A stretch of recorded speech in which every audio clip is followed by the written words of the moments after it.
അനിയുടെയും നന്ദുവിൻ്റെയും മറ്റൊരു സ്റ്റോറിയിലേക്ക് എല്ലാ കൂട്ടുകാർക്കും സ്വാഗതം. അങ്ങനെ അനാമികയും കാമുകനും കൂടെ ചുറ്റിക്കറങ്ങുന്നത് ആദർശിൻ്റെ കണ്ണിൽ കാണുന്നുണ്ട്. അവളോടൊന്നും പറഞ്ഞിട്ട് കാര്യമില്ല. അനിയും ഇതേ പോക്കിൽ തന്നെയല്ലേ ഇപ്പോൾ പൊയ്ക്കൊണ്ടിരിക്കുന്നത്. അതുകൊണ്ട് നയനയും ആദർശും ഒരക്ഷരം പോലും അനാമികയോട് മിണ്ടുന്നില്ല. എന്നാൽ ജാനകിയും ഈ കാഴ്ചകളൊക്കെ കാണുന്നുണ്ട് കേട്ടോ. ജാനകിയോടും മുത്തശ്ശിയോടും ജലജയോടും ഒക്കെ കള്ളം പറഞ്ഞിട്ടാണല്ലോ അനാമിക വീട്ടിൽ നിന്ന് പോയത്. ജാനകിയും അവരും ഒക്കെ വിചാരിച്ചുകൊണ്ടിരുന്നത് അനാമികയുടെ വീട്ടിൽ പോയെന്ന് തന്നെയാണ്. പക്ഷെ ജാനകി പുറത്ത് എന്തോ ആവശ്യത്തിന് പോകുമ്പോഴേക്കും തന്നെ അനാമികയും കാമുകനെയും പുറത്ത് വെച്ച് കാണുകയാണ്. കാമുകനോടൊപ്പം ബൈക്കിൻ്റെ പുറകിലിരുന്ന് അനാമിക പോകുന്നത് ജാനകി കാണുന്നുണ്ട്. അപ്പോഴാണ് ജാനകിക്ക് മനസ്സിലാവുന്നത് അനു പറഞ്ഞതൊക്കെ സത്യമായിരുന്നു എന്ന്. ഇവളിങ്ങനെ ഓരോരോ കള്ളത്തരങ്ങൾ പറഞ്ഞ് വീട്ടിൽ നിന്ന് ഇറങ്ങുന്നത് ഇങ്ങനെ ഓരോരുത്തന്മാരുടെ കൂടെ ചുറ്റിക്കറങ്ങാൻ വേണ്ടിയിട്ടാണോ? എൻ്റെ മോൻ്റെ കാര്യവും പിന്നെ പറയണ്ടല്ലോ, അവനും എപ്പോഴും ആ നന്ദുവിൻ്റെ പിറകെ തന്നെയല്ലേ. അതുകൊണ്ടാണ് ഇവളും ഇങ്ങനെയൊക്കെ ചെയ്യുന്നത് എന്നൊക്കെ ഇങ്ങനെ മനസ്സിൽ കരുതിക്കൊണ്ട് അങ്ങനെ ജാനകി അനാമികയുടെ പിന്നാലെ പോവുകയാണ് കേട്ടോ. അവൾ എവിടേക്കാണ് പോകുന്നതെന്നുള്ളത് നോക്കാൻ വേണ്ടിയിട്ട് ജാനകി പോകുന്നുണ്ട്. അങ്ങനെ അവർ രണ്ടുപേരും കൂടെ ഒരു പാർക്കിലിരുന്ന് സംസാരിക്കുന്നത് ജാനകി ഒളിഞ്ഞിന്ന് കേൾക്കുന്നുണ്ട്. അനാമിക മോളെ എങ്ങനെയെങ്കിലും കാര്യങ്ങളൊക്കെ പറഞ്ഞ് മനസ്സിലാക്കി തിരിച്ചു കൊണ്ടുവരാൻ വേണ്ടിയിട്ടാണ് കേട്ടോ ജാനകി പോകുന്നത്. എന്നാൽ അവർ തമ്മിൽ സംസാരിക്കുന്നതൊക്കെ കേട്ടിട്ട് ജാനകി ആകെ വിഷമത്തിലാവുകയാണ്. തൻ്റെ മോനെ ഒഴിവാക്കിയിട്ട് അനന്തപുരിയിലെ സ്വത്തുക്കളൊക്കെ അടിച്ചു മാറ്റിക്കൊണ്ട് കാമുകൻ്റെ കൂടെ ഒളിച്ചോടി പോകാനാണ് അനാമിക ശ്രമിക്കുന്നതെന്ന് ജാനകിക്ക് മനസ്സിലാവുന്നുണ്ട്. അനാമിക പറയുന്നുണ്ട്, വിവാഹ ദിവസം തന്നെ ഞാൻ അവനെ വെറുത്തതാ, എനിക്ക് അവനെ വേണ്ട. പിന്നെ എനിക്ക് വേണ്ടത് അവിടുത്തെ സ്വത്ത് മുതൽ മാത്രമാണ്. അതിനു വേണ്ടിയിട്ട് മാത്രമാണ് ഞാനിപ്പോൾ അവരുടെ കണ്ണിലൊക്കെ പൊടിയിട്ടിട്ട് അവിടെ പിടിച്ചു നിൽക്കുന്നത്. അവിടുന്ന് കിട്ടാനുള്ളതൊക്കെ കിട്ടിക്കഴിഞ്ഞാൽ ഞാൻ നിൻ്റെ കൂടെ വരും. അതാണല്ലോ നമ്മളെടുത്ത തീരുമാനങ്ങളും. ആ സമയത്ത് കാമുകൻ പറയുന്നുണ്ട്, ആ അങ്ങനെ തന്നെയാ, നീ പിന്നെ എപ്പോൾ അവിടുന്ന് പടിയിറങ്ങി വന്നാലും 2 കൈ നീട്ടി സ്വീകരിക്കാൻ ഞാൻ റെഡിയാ എന്ന് പറയുകയാണ് കേട്ടോ. ആ സമയത്ത് അനാമിക പറയുന്നുണ്ട്, അങ്ങനെ വെറുതെ ഇറങ്ങി വന്നിട്ട് കാര്യമൊന്നും ഇല്ലല്ലോടാ. അത് കുറച്ച് ദിവസം വലിയ കുഴപ്പമില്ലാതൊക്കെ അങ്ങ് പോകും. പക്ഷേ അത് കഴിഞ്ഞിട്ട് നമുക്ക് ജീവിക്കണമെങ്കിൽ സ്വത്തും പണമൊക്കെ വേണ്ടേ? സമ്പാദ്യമൊന്നും ഇല്ലാതെ നമ്മൾ എങ്ങനെ മുന്നോട്ട് ജീവിക്കുമെന്ന് ഇങ്ങനെ ചോദിക്കുന്നുണ്ട്. എന്തായാലും അധിക കാലമൊന്നും ഞാൻ അവിടെ പിടിച്ചു നിൽക്കാൻ പോകുന്നില്ല. ഇപ്പം തന്നെ ആ ഒരു സീരിൻ്റെ പേരിൽ ഞാൻ അവിടെ വലിയൊരു പ്രശ്നം തന്നെ ഉണ്ടാക്കിയിട്ടുണ്ട്. അതുകൊണ്ട് ഇനിയും അത് ചൂട് പിടിപ്പിച്ചാൽ പെട്ടെന്ന് തന്നെ കാര്യങ്ങളൊക്കെ നമ്മൾ വിചാരിക്കുന്ന പോലെ നടക്കും എന്നൊക്കെ പറഞ്ഞിട്ട് അവർ രണ്ടുപേരും കൂടി ഇരുന്ന് ചിരിക്കുന്നുണ്ട്. ഇത് കേൾക്കുന്ന ജാനകിക്ക് ആകെ ഷോക്കാവുന്നുണ്ട്. ജാനകി മനസ്സിൽ വിചാരിക്കുന്നുണ്ട്, ഓ, വിവാഹത്തിന് മുമ്പ് തന്നെ ഇവൾ ഈ കാര്യങ്ങളൊക്കെ മനസ്സിൽ ഉദ്ദേശിച്ചുകൊണ്ടാണല്ലേ അങ്ങോട്ടേക്ക് കയറി വന്നത്. എൻ്റെ മോൻ്റെ ജീവിതം കുട്ടിച്ചോറാക്കാൻ വേണ്ടിയിട്ട് തന്നെ അങ്ങോട്ടേക്ക് വന്നവളായി ഇവൾ. ആരൊക്കെ എന്തൊക്കെ പറഞ്ഞിട്ടും ഞാനതൊന്നും വിശ്വസിച്ചില്ലല്ലോ ദൈവമേ. ഏട്ടത്തി എത്ര തവണ എന്നോട് പറഞ്ഞതാ, അപ്പോഴും ഞാനിവളെ മനസ്സിലാക്കിയില്ല. അല്ലെങ്കിലും ഏട്ടത്തി ഒരാളെ കാരണമില്ലാതെ വെറുക്കുന്ന ഒരാളല്ലല്ലോ. അപ്പോൾ തക്കതായ കാരണമുണ്ടായിട്ട് തന്നെയാണ് ഏട്ടത്തി അനാമികയെ വെറുത്തത് എന്നൊക്കെയുള്ള കാര്യങ്ങൾ ജാനകി ആ സമയത്ത് മനസ്സിൽ വിചാരിക്കുന്നുണ്ട്. അനാമിക കാമുകനോട് പറയുന്നുണ്ട്, എന്ത് ചെയ്യാനാടാ, കാര്യങ്ങളിലൊക്കെ ഒരു കുഴപ്പമില്ലാതെ മുന്നോട്ട് പോയിക്കൊണ്ടിരിക്കുകയായിരുന്നു. അന്ന് ഞാൻ ആ പാലിൽ വിഷം കലർത്തിയത് നവ്യ എടുത്ത് കുടിക്കാൻ വേണ്ടിയിട്ടായിരുന്നു. കഷ്ടകാല സമയത്തിനാണ് അത് വല്യമ്മ എടുത്ത് കുടിച്ചത്. അന്ന് അവർ തട്ടിപ്പോയിരുന്നെങ്കിൽ ഇന്ന് എന്നെ എതിർത്ത് സംസാരിക്കുന്നവരുടെ കൂട്ടത്തിൽ ഒരാളുടെ എണ്ണം കുറഞ്ഞിരുന്നേനെ. പക്ഷേ ഇപ്പം വല്യമ്മയുടെ ആ ഒരു പെരുമാറ്റത്തിലും അടിമുടി മാറ്റം വന്നിട്ടുണ്ട്. എന്തൊക്കെയോ കാര്യങ്ങൾ അവർക്ക് മനസ്സിലായതുപോലെയാണ് അവരെന്നോട് സംസാരിക്കുന്നത്. ഒരുമാതിരി മുള്ളും മനയും വെച്ച വർത്തമാനങ്ങളാണ് അവരുടെ വായിൽ നിന്ന് വരുന്നതെന്നൊക്കെയുള്ള രീതിയിൽ പറയുന്നുണ്ട്. അനാമികയുടെ വായിൽ നിന്ന് വീഴുന്ന വർത്തമാനങ്ങളൊക്കെ കേട്ടിട്ട് ജാനകി ആകെ ഞെട്ടിപ്പോവുകയാണ് കേട്ടോ. ദൈവമേ, ഇതിൻ്റെ പിന്നിലും ഇവള് തന്നെയായിരുന്നോ? ഇത്രയ്ക്ക് ദുഷ്ടിയായിരുന്നോ ഇവള്? ഇത്രയും ക്രൂര മനസ്സുള്ള ഇവളെയാണോ ദൈവമേ ഇത്രയും നാളും സ്വന്തം മോളെപ്പോലെ ഞാൻ സ്നേഹിച്ചത്? ആരൊക്കെ എന്തൊക്കെ പറഞ്ഞിട്ടും അതൊന്നും കേട്ട് വിശ്വസിക്കാതെ ഞാൻ ഇവളെ തലയെ കയറ്റി വെച്ചുകൊണ്ട് നടക്കുകയല്ലായിരുന്നോ എന്നൊക്കെ ഇങ്ങനെ ജാനകി ആലോചിക്കുന്നുണ്ട്. എന്നിട്ട് ഒരക്ഷരം പോലും മിണ്ടാതെ ആകെ വിഷമത്തിൽ തന്നെ ജാനകി അവിടുന്ന് തിരിച്ച് വീട്ടിലോട്ട് പോവുകയാണ്. ചെന്ന പാടെ തന്നെ ഇതൊക്കെ അറിഞ്ഞ ആ ഒരു വിഷമത്തിൽ ആർക്കും മുഖം കൊടുക്കാതെ തലവേദനയാണെന്നൊക്കെ പറഞ്ഞിട്ട് റൂമിലോട്ട് കയറി പോകുന്നുണ്ട്. ആ സമയത്ത് ജാനകിയുടെ അടുക്കലേക്ക് തന്നെ ജയൻ എത്തുന്നുണ്ട് കേട്ടോ. എന്ത് പറ്റി ജാനകി നിനക്ക്? നീ രാവിലെ എവിടെ പോയതാ? ഇപ്പം എന്താ നിന്റെ മുഖം വല്ലാതിരിക്കുന്നത് എന്നൊക്കെയുള്ള രീതിയിൽ ചോദിക്കുന്നുണ്ട്. എന്താ നിനക്ക് വല്ല അസുഖമുണ്ടോ? എന്തെങ്കിലും ബുദ്ധിമുട്ടുണ്ടോ? ഹോസ്പിറ്റലിൽ പോകണോ എന്നൊക്കെ ഇങ്ങനെ അജയൻ ചോദിക്കുന്നുണ്ട്. ആ സമയത്ത് ജാനകി പറയുന്നുണ്ട്, ഒന്നുമില്ല അജയേട്ടാ. ജാനകി കരഞ്ഞോണ്ട് തന്നെ അജയനോട് ജാനകി കണ്ട കാഴ്ചകളും കേട്ടറിഞ്ഞ കാര്യങ്ങളും ഒക്കെ പറയുന്നുണ്ട്. അജയൻ പറയുന്നുണ്ട്, ആ ഞാനിതൊക്കെ നേരത്തെ അറിഞ്ഞതാ. നീ ഇപ്പോഴെങ്കിലും ഈ സത്യങ്ങളൊക്കെ തിരിച്ചറിഞ്ഞല്ലോ എൻ്റെ ജാനകി. ഇത്രയും നാൾ അവൾ നിൻ്റെ കണ്ണ് മൂടിക്കെട്ടിയിരിക്കുകയായിരുന്നു. ഇപ്പോഴാ അത് തുറന്നത്. ഈ കാര്യങ്ങളെല്ലാം ഞങ്ങൾ നേരത്തെ അറിഞ്ഞായിരുന്നു. എന്നാൽ നിന്നോട് പറഞ്ഞാൽ നീ അതൊന്നും വിശ്വസിക്കില്ലല്ലോ. നിൻ്റെ അടുക്ക ഈ കാര്യങ്ങളൊക്കെ പറയാൻ വന്നാൽ നീ അവരോടൊക്കെ ദേഷ്യപ്പെട്ട് തട്ടിക്കയറുകയും ചെയ്യും. ജാനകി പറയുന്നുണ്ട്, എന്നാലും ചെയ്യേട്ടാ, അവൾ ഇങ്ങനെ ഒരു ചതി ചെയ്യുമെന്ന് ഞാൻ ഒരിക്കലും കരുതിയില്ല. നമ്മുടെ മോൻ്റെ ജീവിതം വെച്ചിട്ടല്ലേ അവൾ ഈ കളിയൊക്കെ കളിച്ചതെന്ന് ചോദിക്കുമ്പോഴേക്കും അജയൻ പറയുന്നുണ്ട്, അതേ ജാനകി, അതുകൊണ്ടാ എല്ലാവരും അവളോട് ഇത്ര ശത്രുത കാണിക്കുന്നതെന്ന് പറയുന്നുണ്ട്. നമ്മുടെ കുടുംബത്തിലേക്ക് വരാൻ പാടില്ലാത്ത ഒരുത്തി തന്നെയായിരുന്നു അവൾ. നമ്മുടെ സ്വത്തും മുതലും ഒക്കെ കണ്ടിട്ട് മാത്രമാണ് അവൾ ഇങ്ങോട്ടേക്ക് കയറി വന്നിട്ടുള്ളത്.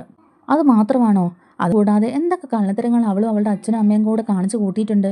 അതൊക്കെ മനസ്സിലാക്കിയിട്ട് തന്നെയാണ് ഞങ്ങളെല്ലാവരും ഇപ്പം അവളിൽ നിന്ന് അകലം പാലിക്കുന്നത്. ജാനകിയാണെങ്കിലും കരഞ്ഞോണ്ട് പറയുന്നുണ്ട്, എനിക്ക് തെറ്റ് പറ്റിപ്പോയി അജയേട്ടാ, എന്നോട് ക്ഷമിക്കണം. ഞാൻ കാര്യങ്ങളൊക്കെ അറിയാൻ ഒരുപാട് വൈകിപ്പോയി എന്നൊക്കെ ഇങ്ങനെ പറഞ്ഞ് കരയുമ്പോഴേക്കും തന്നെ അനാമിക അങ്ങോട്ടേക്ക് വരുന്നുണ്ട്. അനാമിക വരുന്നത് അജയൻ കാണുന്നുണ്ട്. അജയൻ പറയുന്നുണ്ട് ജാനകിയോട്, ദേ നിന്റെ മരുമോള് വരുന്നുണ്ട്, നീ സ്നേഹം കൊണ്ട് മൂട് എന്ന് പറഞ്ഞിട്ട് അജയൻ അവിടെ നിന്ന് ഇറങ്ങി പോവുകയാണ്. ഈ സമയത്ത് അനാമികയാണെങ്കിലും ഒന്നും അറിയാത്തതുപോലെ അമ്മയെന്നും വിളിച്ചുകൊണ്ട് അങ്ങോട്ടേക്ക് കയറി വരുന്നുണ്ട്. ജാനകി ഒന്നും അറിയാത്ത പോലെ തന്നെ പറയുന്നുണ്ട്, ഓ നല്ല തലവേദനയാ മോളെ, ഒന്ന് കിടന്നാൽ മാറും എന്നൊക്കെ പറഞ്ഞിട്ട് ജാനകി അനാമികയെ ഒഴിവാക്കിക്കൊണ്ട് അങ്ങോട്ട് തിരിഞ്ഞ് കിടക്കുന്നുണ്ട്. അനാമിക മനസ്സിൽ വിചാരിക്കുന്നുണ്ട്, ഈ തള്ളയ്ക്ക് ഇനി എന്ത് പറ്റിയാലും എനിക്കെന്താ, ഞാൻ മനസ്സിൽ കാണുന്നൊക്കെ എനിക്ക് ഇവിടുന്ന് കിട്ടിയാൽ അതുകൊണ്ട് ഞാൻ അങ്ങ് പോകും. പിന്നെ നിങ്ങളെ നോക്കാനൊന്നും എന്നെ കൊണ്ട് പറ്റില്ല എന്നുള്ള രീതിയിൽ തന്നെ അനാമിക അവിടുന്ന് പോകുന്നുണ്ട്. ആ ഒരു സമയത്ത് ജാനകിയാണെങ്കിലും അനിയെക്കുറിച്ചും നന്ദുവിനെക്കുറിച്ചും ഒക്കെ ഇങ്ങനെ ആലോചിക്കുകയാണ് കേട്ടോ. നന്ദുവിൻ്റെയും അനിയുടെയൊക്കെ കാര്യം ഓർത്തിട്ട് ജാനകിയാണെങ്കിലും കരയുകയാണ് കേട്ടോ. ഞാൻ ഒരിക്കലും നന്ദുവിനോട് അങ്ങനെയൊന്നും പെരുമാറാൻ പാടില്ലായിരുന്നു. നന്ദു നല്ലൊരു മോളാണ്. പണമില്ലാത്തതിൻ്റെ പേരിലാണല്ലോ ഞാൻ അവളെ വെറുത്തത്. നന്മയുള്ള മനസ്സായിരുന്നു നയനമോൾക്കും. എന്നിട്ട് പോലും ഞാൻ അവളെയൊക്കെ വെറുത്തു. നയനമോളെ ഇങ്ങോട്ടേക്ക് കല്യാണം കഴിച്ച് കൊണ്ടുവന്ന സമയത്ത് എനിക്ക് അവളോട് എന്ത് കാര്യമായിരുന്നു. പക്ഷേ അനാമിക വന്നേ പിന്നെയല്ലേ ഞാൻ അവളോട് ഇഷ്ടക്കേടുകളൊക്കെ കാണിക്കാൻ തുടങ്ങിയത്. അനാമിക ഒറ്റൊരുത്തി കാരണമാണ് ഈ കുടുംബത്തിൽ ഇത്രയും പ്രശ്നങ്ങളൊക്കെ ഉണ്ടാകുന്നെന്നുള്ള രീതിയിൽ തന്നെ ജാനകി ചിന്തിച്ചു പോകുന്നുണ്ട്. ആ സമയത്ത് നയന അങ്ങോട്ടേക്ക് വരുന്നുണ്ട് കേട്ടോ. അങ്ങനെ ജാനകിക്ക് സുഖമില്ല എന്നുള്ള കാര്യം അറിഞ്ഞുകൊണ്ട് തന്നെ ജാനകിയുടെ സുഖവിവരങ്ങളൊക്കെ അന്വേഷിക്കാനായിട്ട് നയന അങ്ങോട്ടേക്ക് വരുന്നുണ്ട്. വന്നിട്ട് ചോദിക്കുന്നുണ്ട്, എന്ത് പറ്റി ഇളയമ്മേ, ഇളയമ്മയ്ക്ക് എന്തെങ്കിലും വേണോ, ചായ വല്ലതും ഞാൻ ഇട്ടുകൊണ്ട് വരണോ എന്നൊക്കെ ഇങ്ങനെ ചോദിക്കുമ്പോഴേക്കും ജാനകി പറയുന്നുണ്ട്, എനിക്കൊന്നും വേണ്ട മോളെ എന്ന്. അതെന്താ ഇളയമ്മേ, ഞാൻ ഇട്ട് തന്നാൽ ഇളയമ്മ കുടിക്കില്ലേ? അനാമിക ഇട്ട് തരുന്ന മാത്രമേ ഇളയമ്മ കുടിക്കുകയുള്ളൂ എന്നൊക്കെ ചോദിക്കുമ്പോഴേക്കും ജാനകി പറയുന്നുണ്ട്, അതുകൊണ്ടൊന്നും അല്ല മോളെ, എനിക്കിപ്പോൾ വേണ്ട. ഞാൻ എന്തായാലും ചുക്ക് കാപ്പി ഇട്ടുകൊണ്ട് വരാം, അത് കുടിക്കുമ്പോഴേക്കും ഇളയമ്മയ്ക്ക് തലവേദനയൊക്കെ മാറിക്കോളും എന്നൊക്കെ ഇങ്ങനെ നയന പറയുന്നുണ്ട്. അങ്ങനെ നയനയാണെങ്കിലും പോയിട്ട് ചൂടോടെ തന്നെ ചുക്ക് കാപ്പിയൊക്കെ ആയിട്ട് വരുന്നുണ്ട് കേട്ടോ ജാനകിക്ക് കൊടുക്കാൻ. അപ്പോഴേക്കും ജാനകി ചിന്തിക്കുന്നുണ്ട്, നയനമോളോട് എന്തായാലും ഈ കാര്യം പറയാമെന്ന്. അങ്ങനെ കാപ്പി കൊണ്ട് കൊടുക്കുന്ന സമയത്ത് നയനയോട് പറയുന്നുണ്ട്, മോളെ എൻ്റെ മനസ്സിലാണ് വേദനയും ബുദ്ധിമുട്ടും ഒക്കെ, അത് മാറാൻ എന്തെങ്കിലും മരുന്നുണ്ടോ എന്നൊക്കെ ചോദിക്കുന്നുണ്ട്. എന്ത് പറ്റി ഇളയമ്മേ എന്നിങ്ങനെ ചോദിക്കുന്നുണ്ട് നയന. അല്ല ഇളയമ്മയ്ക്ക് എന്താ പറ്റിയത്, എന്തെങ്കിലും ഇളയമ്മയ്ക്ക് എന്നോട് പറയാനുണ്ടോ? എന്താ ഇളയമ്മേ, ഇളയമ്മയ്ക്ക് എന്താ പറ്റിയത്, എന്തുവാണെങ്കിലും ഇളയമ്മ എന്നോട് പറയുന്നൊക്കെ പറയുന്നുണ്ട്. എന്താ കാര്യമെന്ന് പറഞ്ഞാലല്ലേ അത് അറിയാൻ പറ്റുള്ളൂ എന്നൊക്കെ ഇങ്ങനെ നയന ചോദിക്കുമ്പോഴേക്കും നമ്മുടെ ജാനകിയാണെങ്കിലും നയനേനെ കെട്ടിപ്പിടിച്ച് കരഞ്ഞോണ്ട് പറയുന്നുണ്ട്, മോളെ നിന്നെ മനസ്സിലാക്കാൻ ഞാൻ ഒരുപാട് വൈകിപ്പോയി മോളെ. എൻ്റെ മരുമോള് അവൾ എന്നെ ചതിക്കുകയായിരുന്നു, അത് തിരിച്ചറിയാൻ ഞാൻ ഒരുപാട് വൈകിപ്പോയി എന്നിങ്ങനെ പറയുമ്പോഴേക്കും നയന ഒന്നും പറയാതെ ഇങ്ങനെ നോക്കി നിൽക്കുകയാണ് ജാനകിയെ. അങ്ങനെ ജാനകി അനാമയെക്കുറിച്ചുള്ള കാര്യങ്ങളൊക്കെ പറയുമ്പോഴേക്കും നയന പറയുന്നുണ്ട്, എനിക്കറിയാം ഇളയമ്മേ, ഞാൻ ഈ വീട്ടിൽ വന്ന സമയത്ത് ഇളയമ്മയ്ക്ക് എന്നോട് എന്തോരം സ്നേഹം ഉണ്ടായിരുന്നു എന്നുള്ളതും എന്നെ എങ്ങനെയാണ് നോക്കിയെന്നുള്ള കാര്യങ്ങളൊക്കെ എനിക്കറിയാം. മറ്റാരും അന്ന് എന്നെ മനസ്സിലാക്കാതിരുന്ന ആ സമയത്ത് പോലും എന്നെ മനസ്സിലാക്കിയതും എന്നോട് സ്നേഹം കാണിച്ചതും ഇളയമ്മയായിരുന്നു. പക്ഷേ ഇപ്പോൾ അനാമികയുടെ വാക്ക് കേട്ടിട്ട് ഇളയമ്മ എന്നെ അവഗണിക്കുന്നതാണ് എനിക്ക് ഏറെ വിഷമമാവുന്നത്. എന്തായാലും ഇപ്പോൾ അനാമയെക്കുറിച്ചുള്ള സത്യങ്ങളൊക്കെ ഇളയമ്മയ്ക്ക് മനസ്സിലായല്ലോ, എനിക്കത് മതി, അത് മാത്രം മതി, ഇപ്പോഴാണ് എനിക്ക് സമാധാനമായെന്നൊക്കെയുള്ള രീതിയിൽ നയന പറയുന്നുണ്ട്. ജാനകി പറയുന്നുണ്ട്, മോളെ നിന്നെ ഞാൻ ഒരുപാട് വിഷമിപ്പിച്ചു, നീ എന്നോട് ക്ഷമിക്ക്. ഈ ഇളയമ്മയ്ക്ക് ഒരു തെറ്റ് പറ്റിപ്പോയി മോളെ. അവൾ ഇങ്ങോട്ടേക്ക് വന്നത് എൻ്റെ മോനെ സ്നേഹിക്കാനോ അവൻ്റെ ഒപ്പം നല്ലൊരു ജീവിതം നയിക്കാനോ കുടുംബത്തിൽ നല്ലൊരു മരുമോളായിട്ട് ജീവിക്കാനോ ഒന്നുമല്ല മോളെ. അവളുടെ ലക്ഷ്യം ഈ കുടുംബത്തിൻ്റെ സ്വത്തും മുതലും തന്നെയാണ്. അതൊക്കെ കൈക്കലാക്കാൻ വേണ്ടിയിട്ടാണ് അവൾ ഇങ്ങോട്ടേക്ക് വന്നിട്ടുള്ളത്. നയന പറയുന്നുണ്ട്, അതേ ഇളയമ്മേ, അതൊക്കെ ഞങ്ങൾക്ക് നേരത്തെ അറിയാം, അതൊക്കെ ഞങ്ങൾക്ക് മനസ്സിലായത് കൊണ്ടല്ലേ ഞങ്ങൾ അവളെ അകറ്റി നിർത്തുന്നത്. അപ്പോഴേക്കും ജാനകി പറയുന്നുണ്ട്, മോളെ ഇന്ന് ഞാൻ വേറൊരു കാര്യം കൂടി അറിഞ്ഞു. അന്ന് ഏട്ടത്തി ആ പാല് കുടിച്ചിട്ട് വളരെ സീരിയസ് ആയിട്ട് ഹോസ്പിറ്റലിൽ കിടന്നില്ലേ, അതിന് പിന്നിലും അനാമികയാണ് മോളെ. അവളാണ് പാലിൽ വിഷം കലർത്തിയത്. ഇത്രയും വലിയൊരു ക്രൂരത ചെയ്തത് മോളുടെ ചേച്ചിയുടെ വയറ്റിലുള്ള കുഞ്ഞിനെ കൊല്ലാൻ വേണ്ടിയിട്ടായിരുന്നു മോളെ. അതൊക്കെ ഇന്ന് ഞാൻ അവളുടെ വായിൽ നിന്ന് തന്നെ കേട്ടു. ഇപ്പോഴാണ് എനിക്ക് അവളുടെ ശരിക്കുള്ള സ്വഭാവം മനസ്സിലായേ എന്നുള്ള രീതിയിൽ ജാനകി സംസാരിക്കുമ്പോഴേക്കും നയന പറയുന്നുണ്ട്, അതേ ഇളയമേ, ഈ സത്യങ്ങളെല്ലാം ഞങ്ങൾക്കറിയാം, എല്ലാ കാര്യങ്ങളും ഞങ്ങൾക്കറിയാം. അനാമിക ഈ കുടുംബത്തിലേക്ക് വരാനേ പാടില്ലാത്ത ഒരുത്തിയായിരുന്നു, പ്രത്യേകിച്ച് അനിയുടെ ജീവിതത്തിലേക്ക്. നമ്മുടെ അനിയുടെ ജീവിതമാണ് അവൾ ഇല്ലാതാക്കിയത്. അനിയുടെ കാര്യം ഓർക്കുമ്പോഴാണ് ഞങ്ങൾക്ക് വിഷമം ഇളയമേ. അവൻ എന്ത് തെറ്റ് ചെയ്തിട്ടാ അവൻ ഇങ്ങനൊരു ബന്ധം കിട്ടിയത്? മുത്തശ്ശനോടും മുത്തശ്ശിയോടും ഈ കാര്യങ്ങളൊക്കെ സംസാരിച്ച് എത്രയും പെട്ടെന്ന് തന്നെ അവളെ അനിയുടെ ജീവിതത്തിൽ നിന്ന് ഒഴിവാക്കണം എന്ന് തന്നെ ഞങ്ങൾ ആഗ്രഹിക്കുന്നത്. പക്ഷേ മുത്തശ്ശനും മുത്തശ്ശിയും അതിന് സമ്മതിക്കുമെന്ന് അറിയില്ലല്ലോ എന്നൊക്കെയുള്ള രീതിയിൽ നമ്മുടെ നയന പറയുന്നുണ്ട്. എന്നിട്ട് പറയുന്നുണ്ട്, എന്തായാലും ഇളയമ്മ റെസ്റ്റ് എടുക്കുക, ഇളയമ്മ ഇതിനെക്കുറിച്ചൊന്നും ആലോചിച്ച് ടെൻഷനാകണ്ട. എന്തായാലും നമ്മുടെ അനിയുടെ ജീവിതത്തിൽ ഒരു കുഴപ്പമില്ലാത്ത രീതിക്ക് ഇതിൻ്റെ കാര്യങ്ങളൊക്കെ നമുക്ക് മുന്നോട്ട് കൊണ്ടുപോകാൻ പറ്റും. ആദർശേട്ടനും അമ്മയും ഞാനും ഒക്കെ ഇവിടെ ഇല്ലേ? പിന്നെ ഇളയമ്മ ഒന്നും കൊണ്ട് പേടിക്കേണ്ട. ഇളയമ്മ ഇപ്പോൾ റെസ്റ്റ് എടുക്കുക, തലവേദനയൊക്കെ മറിയട്ടെ. പിന്നെ എന്താ വേണ്ടതെന്ന് വെച്ചാൽ നമുക്കത് നോക്കിയും കണ്ടുമൊക്കെ ചെയ്യാം. മുത്തശ്ശനും മുത്തശ്ശിയൊന്നും എന്തായാലും ഇക്കാര്യം ഇപ്പോൾ അറിയണ്ടെന്നൊക്കെ നയന പറയുന്നുണ്ട്. അങ്ങനെ അനിയാണെങ്കിലും അനാമിയെ കൊണ്ട് സഹി കെട്ടിട്ട് അവസാനം നന്ദുവിനോട് പറയുന്നുണ്ട്, എനിക്ക് നിന്നെ വിവാഹം കഴിക്കണം. അവൾ അവിടെ എൻ്റെ ഭാര്യയായിട്ടോ എങ്ങനെ വേണമെങ്കിലും ജീവിച്ചോട്ടെ. പക്ഷേ എൻ്റെ മനസ്സിൽ എൻ്റെ ഭാര്യയുടെ സ്ഥാനത്ത് നീ മാത്രമേ ഉള്ളൂ. ആരും അറിയാതെയാണെങ്കിലും ഞാൻ നിൻ്റെ കഴുത്തിൽ താലി കെട്ടും എന്നൊക്കെ ഇങ്ങനെ അനി പറയുന്നുണ്ട്. അങ്ങനെ നന്ദു അനിയും തമ്മിൽ ഒന്നിക്കുകയാണ് കേട്ടോ. നന്ദുവിൻ്റെ മനസ്സിൽ അനിയോടുള്ള സ്നേഹവും ഒട്ടും കുറവില്ല. ഓരോ ദിവസം കഴിയും തോറും അനിയോടുള്ള സ്നേഹം നന്ദുവിന് കൂടിക്കൂടി വരികയാണ് ചെയ്യുന്നത്. അനി അവസാനം ഇങ്ങനെ ഒരു തീരുമാനം പറഞ്ഞപ്പോഴേക്കും അതിൽ പിടിച്ചു നിൽക്കാൻ കഴിയാതെ നന്ദു ആണെങ്കിലും അതിന് സമ്മതിക്കുന്നുണ്ട്. അങ്ങനെ ആ നിമിഷത്തിൽ അവർ ഒന്നാവുകയാണ്. അവസാനം നന്ദു ആണെങ്കിലും ഗർഭിണിയാവുന്നുണ്ട്. ഈ ഒരു കാര്യം വളരെ ടെൻഷനോടുകൂടി തന്നെ നന്ദു വിളിച്ചിട്ട് നയനോട് പറയുന്നുണ്ട്. നന്ദു ഗർഭിണിയാന്നുള്ള വിവരം അനാമികയും അറിയുന്നുണ്ട്. ഈ ഒരു വിഷയം പറഞ്ഞുകൊണ്ട് തന്നെ അനാമിക അനന്തപുരി ഇളക്കി മറിക്കുകയാണ്. ഞാനെന്തിനാ ഇനി ഇവിടെ നിൽക്കുന്നത്? എനിക്ക് ഇനി എന്ത് സ്ഥാനമാണ് ഇവിടെ ഉള്ളത്? മാനനഷ്ടത്തിന് ഞാൻ ഇവൻ്റെ പേരിൽ കേസ് കൊടുക്കും.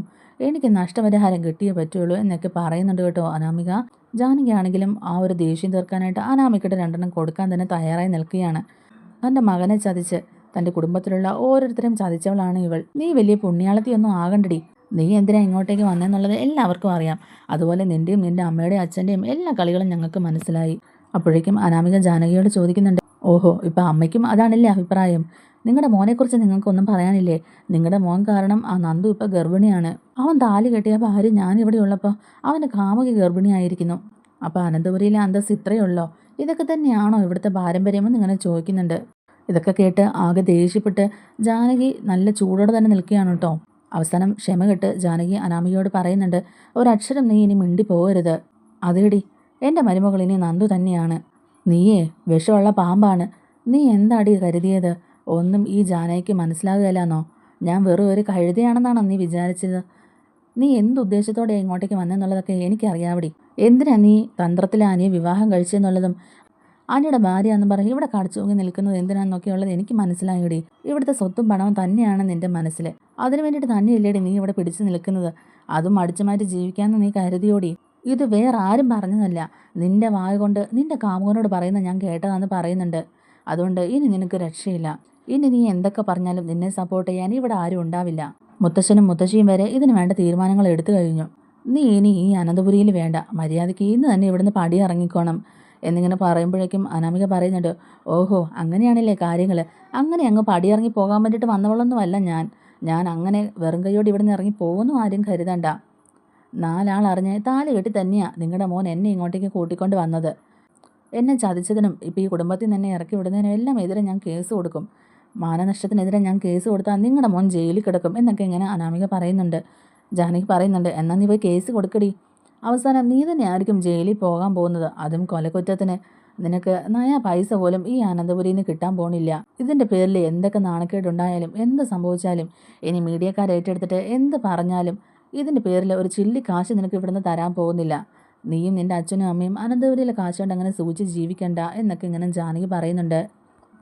ഇതൊക്കെ കേട്ട് ദേവയാനിയാണെങ്കിലും ഇറങ്ങിപ്പോടി എന്ന് പറഞ്ഞ് അനാമികയെ പിടിച്ച് തള്ളുന്നുണ്ട്. അപ്പോൾ അനാമിക പറയുന്നുണ്ട്, ആഹാ, അത്രയ്ക്കായോ? എന്നാൽ ഇനി അനന്തപുരിക്കാരുടെ അന്തസ്സ് ഞാനൊന്ന് കാണട്ടെ. നിങ്ങളെയൊന്നും ഞാൻ വെറുതെ വിടാൻ പോകുന്നില്ല. നിങ്ങളെയൊക്കെ ഞാൻ കാണിച്ചു തരാം. എല്ലാത്തിനും ഞാൻ കോടതി കയറ്റും എന്നൊക്കെ അനാമിക പറയുമ്പോഴേക്കും ഒന്ന് ഇറങ്ങിപ്പോടി എന്നിങ്ങനെ ദേവയാനി പറയുന്നുണ്ട്. ആ സമയത്ത് നന്ദുവിനെയും കൂട്ടിയിട്ട് അനി അങ്ങോട്ടേക്ക് വരുന്നുണ്ട്. എന്നിട്ട് അനിയാണെങ്കിലും അനാമികയോട് പറയുകയാണ്, ഇറങ്ങിപ്പോടി ഇവിടുന്ന്. എന്നിട്ട് അനി നന്ദുവിനെ കാണിച്ചുകൊണ്ട് പറയുന്നുണ്ട്, ഇവളാണിപ്പോൾ എൻ്റെ ഭാര്യ. എൻ്റെ അമ്മയും നന്ദുവിനെ സ്വീകരിച്ചു കഴിഞ്ഞു. നന്ദുവിൻ്റെ അച്ഛനും അമ്മയും സമ്മതിച്ചാൽ ആ നിമിഷം തന്നെ ഞങ്ങളുടെ വിവാഹവും നടക്കും എന്നൊക്കെ ഇങ്ങനെ പറയുന്നുണ്ട്.